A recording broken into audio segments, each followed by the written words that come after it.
tu na hian D license result ngak D license result ngak khu ne pathar le apuya team caretaker padong ta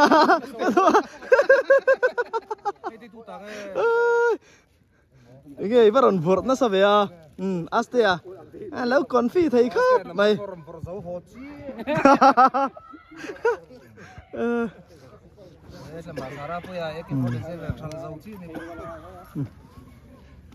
Devita Tokia Padong te khu này in một thêm thiên su mang ai em đi khát ni sense đâu chẳng anh em ni chứ astea chuan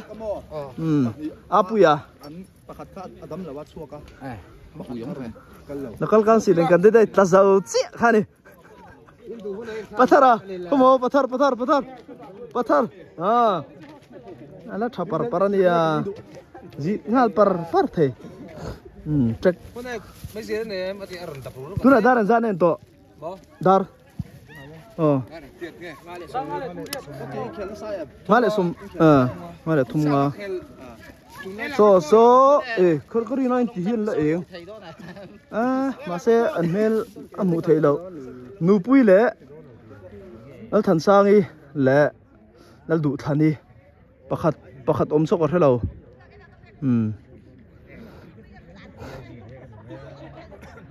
hada hian MZU Sports 2025 Turkha SBC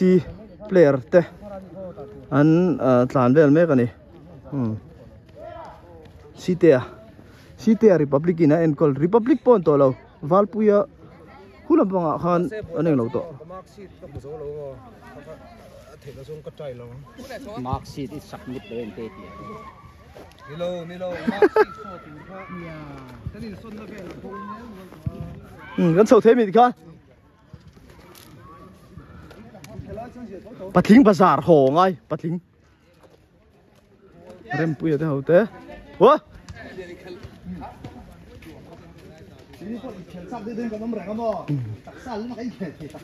lum tran don chi tlanan aron ham top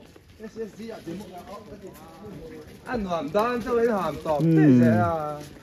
nó chùa khắm lâu xin bờ lẹ rồi nhìn thấy nghiêng ôi đâu lạc lên nè là về ông lâu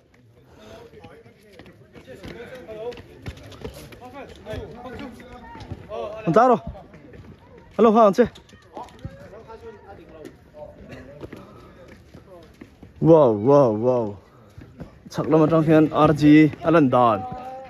chắc là một trong RG London anh ấy nào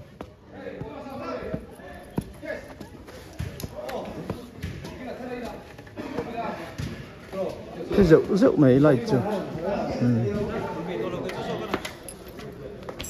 dar nga le chan ve blur thì khan dik chia